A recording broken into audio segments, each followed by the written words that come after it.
சிறகடிக்க ஆசை சீரியல்ல அடுத்தது எப்படி போகுதுன்னு பார்க்கலாம். இங்க பார்த்தீங்கன்னா, மனோஜ் வந்து சொல்றாங்க, "எம்மா இந்த இந்த சின்ன பையன எப்பம்மா ஹாஸ்டல்ல கொண்டு சேர்க்க போறாங்க? அவங்க ஆச்சி, பேச்சி ஹாஸ்பிட்டல்ல அப்படின்னு சொல்றாங்க. அது எந்த அளவுக்கு உண்மைன்னு தெரியல. இவங்க தலையில வசமா கெட்டிட்டு போயிட்டாங்க." அப்படின்னு சொல்றாரு மனோஜ். இத கேட்டோனே விஜயாவுக்கு பயங்கரமா கோவம் வருது. "ஏய்! அவன் சொல்றது கேட்குதா? அது உன்கிட்ட தான் சொல்லிக்கிட்டு இருக்கான். அத்தை எனக்கு புரியுது. அந்த சின்ன பையன் அத்தை. இப்ப அவன் அந்த பையனுக்கு இப்ப யாரு ஆறுதல் இருக்கா? அவங்க அம்மா வெளிநாட்டுல இருக்காங்க. அவங்க ஆச்சோ என்ன சூழ்நிலையில போனாங்கன்னு தெரியல. இத கேட்டோனே மறுபடியும் மனோஜ் திட்டுறாரு. "ஏய்! அது உங்களுக்கு என்ன அக்கறை? அது என்ன சூழலு? எப்படி போனா நமக்கு என்ன? அவன் புள்ளைய வந்து ஹாஸ்டல்ல சேர்க்கறது ஃபர்ஸ்ட்டு வழி தேடுங்க. இதால பிரச்சனை வந்தா யாரு பார்க்க போறா?" அப்படின்னு மனோஜ் சொல்றாரு. இத கேட்ட அண்ணாமலை பக்கத்துல இருந்து சொல்றாங்க, "டேய்! என்னடா உங்க அம்மா மாரியே நீனும் பேசுற? உங்க அம்மாவுக்கு தான் அறிவில்லாம பேசுவா. அதே மாரி நீனும் அறிவில்லாமயே பேசுற. நீ படிச்சிருக்கன்னு தான் பேரு. உனக்கு மண்டையே வேலை செய்யலடா" அப்படின்னு மனோஜ் சொல்றாரு. இந்த சைடுல பார்த்தீங்கன்னா, மனோஜ் வந்து பேசினத காது குடுத்து கேட்காத மீனா, என்னமோ பேசுறாங்க அப்படின்ட்டு ட்ரெஸ்ஸ கூட்டுட்டு உள்ள போறாங்க.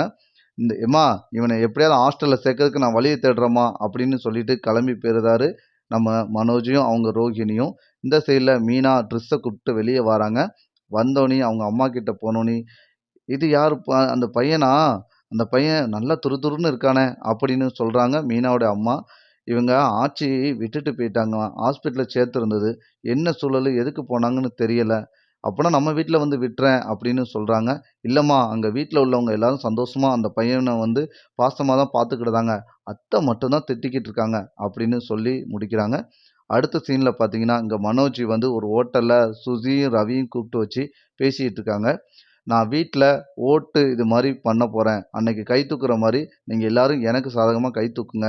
அந்த சின்ன பையன் வீட்ல இருக்கக்கூடாது. அவன முத்தும், மீனாவும் சேர்ந்து வீட்ல எப்படியாவது நிரந்தரமா உட்கார வைக்கிறதுக்கு பிளான் போடுறாங்க. அந்த பையன் வீட்ல இருந்தா பழைய மாரி பெரிய பிரச்சனை வந்துரும். இப்ப அம்மாக்கு வந்த மாரி பிரச்சனை வந்துச்சுன்னா, சரிப்பட்டு வராது அப்படின்னு மனோஜ் சொல்றாரு. இந்த சைடுல ரோகிணி வந்து, "ஏய் மனோஜ், எதுனானா ஃபர்ஸ்ட்டு பொறுமையா பேசிக்கிடும். அவங்க அம்மா வந்து முத்து தேடி போயிருக்காங்கல்ல, அவங்க ஆச்சிய தேடி. அவங்க அம்மா சூழல் என்னென்ன சூழ்நிலை இருக்குன்னு தெரியல. அந்த ட்ரிஸ் பையனுக்கு அவங்க அம்மா வந்து பாசமா தான் இருந்திருப்பாங்க. அவங்க வெளிநாட்டுல இருக்கிற சூழ்நிலைனால, இப்ப அவங்களுக்கு இங்க நடந்துட்டு இருக்க எதுவுமே தெரியாம இருக்கலாம்லாம்." அப்படின்னு சொல்றாங்க. இத கேட்ட நம்ம சுஜி சொல்றாங்க, "ஆமா ரோகிணி, நீங்க கரெக்ட்டா சொல்றீங்க.